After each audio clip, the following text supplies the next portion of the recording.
Chapter 5. A Devastating Goodbye. I never felt it coming. I never heard the blast. A part of me died at that instant, though I didn't know it yet. In those minutes between the events and my knowledge of them, I lived my final moments as Chuck's wife, unaware of the ripple effect that one day and one decision could have on everyone in my world. When the moment struck, it was too late. A part of me had already died. Chuck, what have you done? Like most tragedies, this one began simple enough. It began with a telephone call. It was just a telephone ringing. That happens all the time. The voice on the other end isn't supposed to carve you open like a knife and leave you in a kind of living death. Things just shouldn't work that way. But they do, and you never expect these things to happen to you. Marla was the one who answered the phone at the health club. Although I didn't know it yet, she heard Lisa hysterically screaming over the line. Marla's face paled. The receiver fell from her hand and bounced on the counter. "It's for you," she said, and quickly disappeared out the door. For a moment, I simply stood there, stunned by her bizarre behavior. Then I lifted the receiver to my ear. Lisa was screaming. Through frantic sobs, she said, "Mom, it's Chuck. He's in the shed. But he's all right. No, no." Time slowed. A violent pain burst through my chest. I couldn't breathe. I swayed forward against the counter. "I'll be there," I said. "Someone will be there. Just hold on, Lisa." I hung up. My knees buckled. I sagged and screamed. Some of Chuck's friends were on the racquetball courts. They came running when they heard my frantic screams. I tried to push out the words, but the world had blurred into confusion. They understood enough to call 911 for Chuck. My mind raced to make sense of it. It was impossible. Chuck could not be dead. He was alive. Somehow, God, please let him be alive. I said the words over and over again, but I knew he was gone. I knew it in my soul. Before I could gather myself, the police had driven Lisa to the health club. She was inconsolable. My mind tried to cope, but my thoughts stumbled and splintered in 10,000 different directions. My mind was not absorbing what had truly happened. When you're in shock, it helps you cope by only letting in so much information at a time. I couldn't grasp what had happened. I kept thinking, he couldn't be gone. Talia is here. She needs him. He would never leave her behind. He loved her so much. Chuck wrote the letter hastily. The last line read, "Don't go in the shed." He left it on the stairs near the entry door. Poor Lisa. What's the first thing you do when you find a note like that? She ran to the shed in hopes of stopping him. But she was too late. The memory of what she saw that day will haunt her forever. So much agony. The shock only let the reality of Chuck's death seep into my mind in small doses. For a long time, I always thought he would come home from work. I knew he wouldn't be home, but I acted like he was coming home. So did our dog. He would wait in front of the door at the end of the day and stare at it, waiting for his best friend to come home. This went on for months. In the middle of the night, I'd wake to the darkness. A flood of anguish would turn to ice inside of me. I'd scream, I'd curl up, a ball wet with tears. I would always sleep on the floor away from our bedroom, but there was no escape from the pain.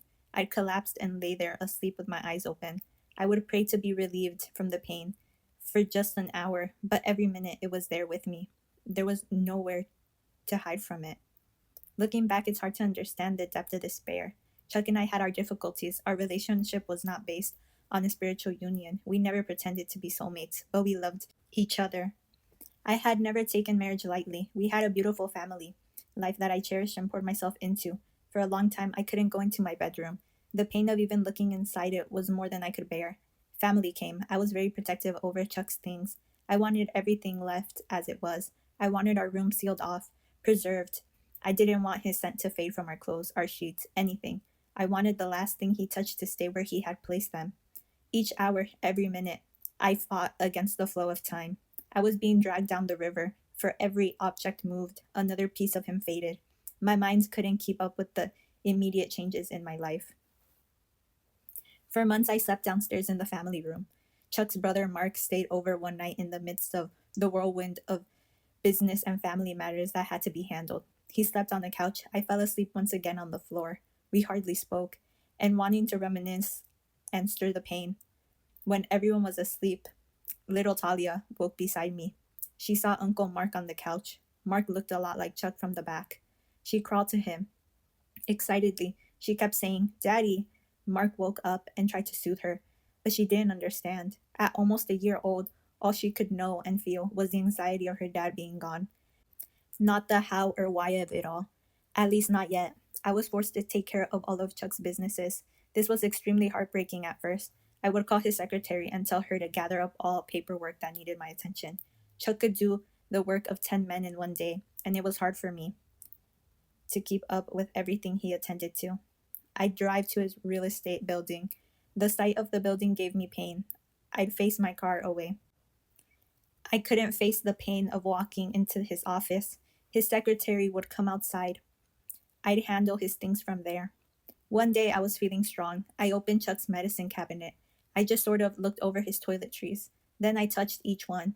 His toothbrush, deodorant. Then I opened his cologne. I put it to my nose. A white flash of pain flushed through me. I woke up on the floor. The same thing happened when I opened his closet to try to go through his clothes. The scent billowed out. I froze, then fell to the floor of the closet. I curled up in a ball and rocked back and forth and sobbed. I wasn't able to move, and only finally did I crawl to the phone. I called my friend Renee. I told her what I was doing. "Oh God, I'll be right there," she said. I stayed on the floor, just breathing, leaking tears. She was there in 10 minutes. She must have flown. We figured out together that it wasn't a good day to deal with Chuck's clothes. Death may be sudden, but memories die slowly. When there are no goodbyes, pain ravages everyone at some point in life. I knew this to be true, but I didn't know how to handle this pain. It had settled in and become a part of my family, even though I knew there is no real death, that the soul merely returns home to a world beyond the vision of our eyes. Nothing I had ever experienced could have prepared me for that terrible moment when I knew he was gone. His sudden passing shook me and loosened my hold on the superficial things I thought held some importance in this world. One day after his funeral, I stood in the rain, and in my agony seriously wondered if I would survive his passing. During the years that followed my husband's death, I did a lot of soul searching for meaning in my life. I buried the man to whom I had given myself and walked away from a life society told me would offer happiness, security, and peace. But I would be forced to deal with the reasons for his death for many years. When Chuck left us, he left a wife and 2 daughters, each in various stages of development. What I couldn't know until just before his death was the extent of his misery and the scope of our problems. I had always been devoted, but I had learned to cope with Chuck's schedule and his absences. I appreciated his hard work. I became involved in his projects whenever he needed me, and the gym had become my businesses after he purchased it. I knew it. He had many responsibilities, yet he was there when we needed him, and I appreciated the father he had been to his stepdaughter Lisa, who was 4 years old when I met Chuck.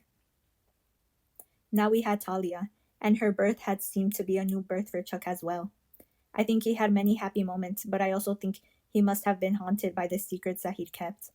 When we married, Chuck took on a family and began raising Lisa as his own. He was strict with Lisa, but they were very close, and he also had a soft heart for her. As she grew older, Chuck was very protective and involved in her activities. I experienced this again with Talia was born. His obsessive interest in his children, their whereabouts, and activities, but his behavior was at times over the top. At night when Lisa was out, he would pace the floors waiting up for her. On occasion, when boys would call her, he would tell them never to call back and hang up on them.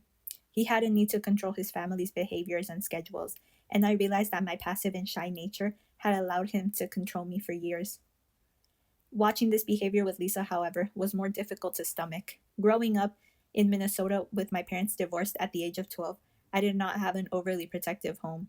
My mom was forced to work most of the time, and I was typically on my own. Chuck's family was different. His parents were very involved in their children's lives. They were very loving. They hugged and commiserated together. I can remember being afraid to go to the family gatherings with Chuck because I was always afraid of hugging at the end. Despite all the ways I could rationalize Chuck's behavior, I knew it wasn't right. I was particularly concerned at one point with the amount of time he would spend actually hanging around Lisa's friends. I respected my husband and never wanted to question him publicly, but I knew something wasn't right. Before Talia was 1, and while Lisa was still a high school senior, I went to Chuck's mom and told her I thought Chuck's behavior was odd. I explained that he was spending what I thought was too much time with Lisa's friends. I told her he was obsessed with Lisa. She listened to me and took my concerns seriously. She did not justify or excuse Chuck's behavior. She made me feel better and helped me to know that I wasn't crazy or disloyal. But she also offered words that, in retrospect, I wish I had never heard. She said Chuck's father had acted the same way with Chuck's two sisters when they were growing up, and knowing my nature, she explained that it was just part of being in a very close family. Maybe I just didn't know what that was like. For a time, this explanation was enough. But in spite of my mother's assurance, I became more suspicious and more disheartened by the things Chuck was doing. One Saturday afternoon, with shame in my heart, I decided to check up on him. I had done this more subtly in the past, as much as I hated to admit it even to myself. In the last few years of our marriage, Chuck's growing distance had made me suspicious that he could be having an affair. At times, I would go to the home sites he was developing, where he said he was going to be.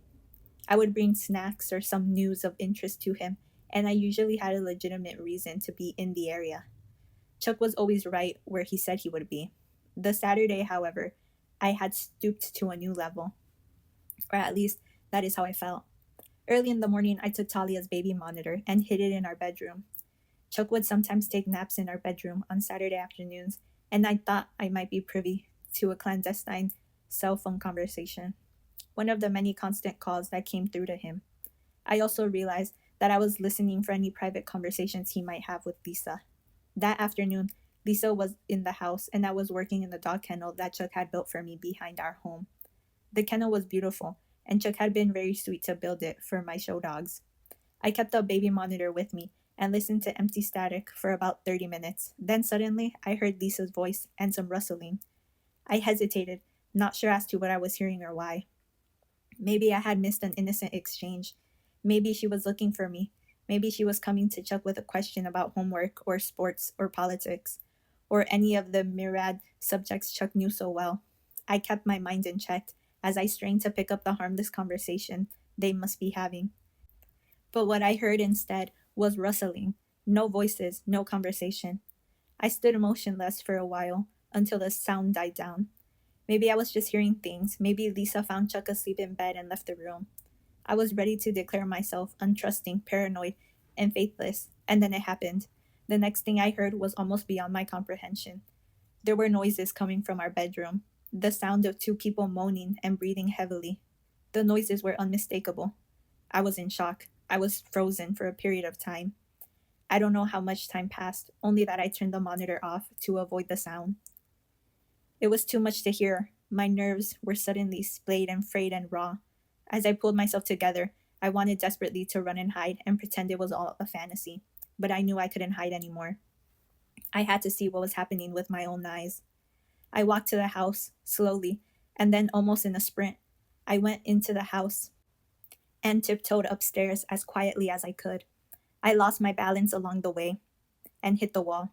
I was so shaken, I had to stop to collect myself. I was afraid that they could have heard the noise, so I stood still for a period of time, not knowing what to do. As I stood in the stairway, I felt as though everything in my life was a lie.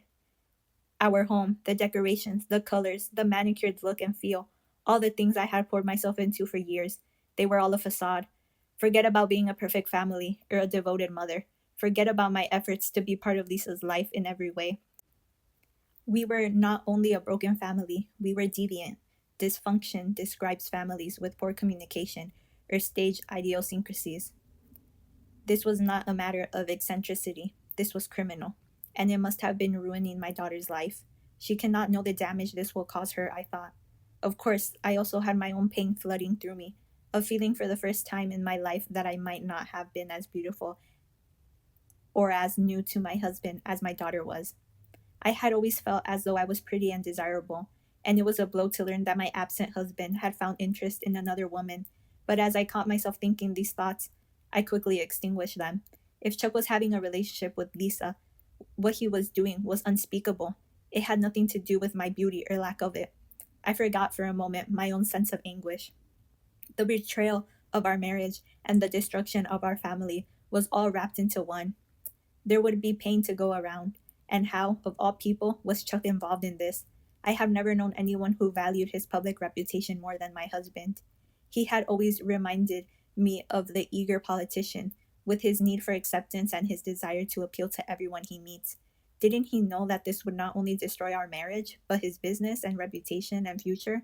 I stood motionless and considered these and 100 other thoughts of past, present, and future, past behavior signs that I should have picked up on sooner, the confrontation I was about to have with Chuck and Lisa, and questions about where we'd go and what we would do now. Is there any way to get through all this? It's not like an accident or some kind of family tragedy you simply get over. My thoughts were amorphous and unfinished. When I realized I had been standing on the steps for too long, I forced myself up the stairs. I went through the house and to the bedroom door. I opened it. Chuck was under the covers with Lisa. They gave the appearance they were just resting together, maybe even asleep. But what were they doing under the covers?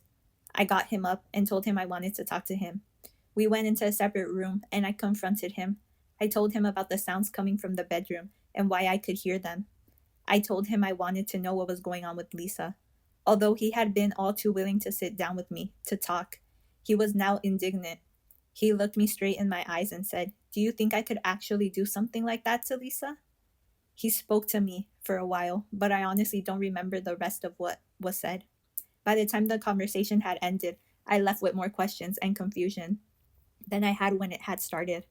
Over the next few weeks, I struggled in silence with my devastating knowledge. I wanted to believe Chuck, my husband, who had been a good man his entire life, the man who cared deeply for everyone he'd met, and who tried to fix all the world's problems while fitting it into the never-ending schedule that consumed him. I wanted to believe, but I didn't. I knew.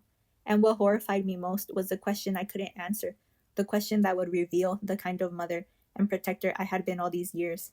The question, of course, was simple. How long had I known? I thought of the problems Lisa had experienced in the past few years. Her outburst, her suddenly plummeting grades in school, her fight for Chuck's attention and time. I knew she had been struggling, and I had tried in every way to help her, but she seemed to be able to talk about her problems more with Chuck. She would never unburden herself with me, and I had felt reassurance knowing that she was always able to talk with Chuck. Reassurance until now, that is. Now I would begin to see my every instinct as a failure. My passivity, my trust, all these things had failed me. I knew I had to do something. I talked with my friend Renee, and despite the horror of what I was saying, I opened up to her. She listened and gave me the advice and reassurance I so desperately needed. Renee was a keen observer of people and situations, and she had tremendous patience. Her willingness to be there for me unconditionally would be a blessing that years later I would be unable to return. It is a blessing I have never been able to repay. Renee considered the situation and gave a fairly quick answer. She knew that Lisa was dating a boy whom she had had a close friendship with. Luke, Lisa's boyfriend, was just disarming enough that people would talk to him openly. Renee was convinced that if something sexual was happening between Chuck and Lisa, Luke would know about it, or at least have an idea. Renee urged me to talk with Luke. I didn't have to come out with it, she said. I didn't have to tell him I thought Lisa was sleeping with Chuck. I could simply ask Luke if he was having trouble with the relationship between Lisa and Chuck. Chuck had interfered with Luke and Lisa's relationship many times in the past, and the question was reasonable. If Luke knew something, he would tell me. If he didn't, then at least I would have given him an outlet for discussing his relationship with our family. Renee's advice made sense, and as much as I worried about how to ask the question, I called Luke that afternoon in the hope that I would learn the truth. When I called, the phone rang several times. There was no answer. Unfortunately, I didn't have the courage to call again. Several weeks later, I was at home playing with Talia. After many hours of non-stop activity, she finally slowed down. I put her to sleep in the bassinet. I knew Chuck was downstairs with Lisa and Luke that afternoon. I felt comfortable when I knew Luke was with Lisa. And even though I was still working through my suspicion, anger, and sadness over the thought of my husband and daughter together in such a way, I was holding out blind hope that I was wrong. I went to my kennel and started to work. It wasn't long before the phone rang. It was Luke calling me from outside our home. He said he was next door, and he sounded very upset. I tried to calm him down, but I couldn't get a handle on what he was saying. Finally, he said, "I can't take it anymore. You need to ask Chuck what is going on. I asked him what he meant by this, and he told me to just ask Chuck. Then he hung up. I ran to the house to find Chuck. He was downstairs working. I asked him what Luke was talking about, and he tried to avoid answering, but it was clear he was in a panic. He seemed to know that Luke would tell me if he didn't. So he tried explaining the situation he clearly couldn't justify. As Chuck was offering his cryptic rendition of events, Luke and Lisa came into the room. Lisa had obviously been crying, and when she heard what Chuck was saying, she became hysterical. Luke finally grabbed Lisa and took her out of the room. I heard them leaving the house. I'm sure I should have marched to the police, dragged my husband and daughter in tow, but I didn't. I couldn't handle the unmasking of my husband and daughter's life. The image behind the mask was scared and tortured. I took a day to consider what to do and prayed many prayers for guidance. It was clear to me that I needed to help Lisa first. Chuck was an adult, more than 20 years her senior. He knew what he was doing at the time. His problems would have to be dealt with, but they could hardly compare to the confusion and disorder in Lisa's life. I immediately considered counseling, but fretted over the impact it might have on Chuck's life and career. It is horrible to reside in that place where you feel trapped between your love, your loyalty, and your morality. I knew my moral obligation and what was right for Lisa wouldn't coincide with Chuck's ambition and reputation. I looked for a compromise, or better, a silver bullet that would serve everyone's interest, but I knew it didn't exist. I also knew that I didn't have the education or background to handle the psychological and emotional issues involved with child molestation. I couldn't even form the words in my mind. Molestation. But I researched how to handle my issue. My research turned a day into a week, and then a week into a month. I was sure I was a horrible mother, but I was frantically searching for an anonymous guide, a book, an author, someone who would tell me what to do. Some of the advice I found was very helpful in understanding and dealing with Lisa's pain. But the consistent advice for Chuck was the same. He had committed a crime, and he would have to face the consequences. During this time, I desperately needed Chuck to step forward. I needed him to put Lisa first and to accept responsibility for the situation that would not simply blow over. But Chuck couldn't bear the humiliation. He couldn't live through it, and I realized the weight he had been carrying over the course of their long secret relationship. I vacillated between contempt for the cavalier and thoughtless ways he had taken advantage of our daughter, and the strange compassion for the stress and anxiety he had been harboring for all those years, knowing that the secret could not be kept forever. Of course, maybe he thought it could be kept a secret. Either way, I knew it must have unnerved him. Chuck was a man whose stomach turned to knots for days before the Federal Reserve announced interest rate hikes. He was a man who worried incessantly about planning, but there was no fallback plan.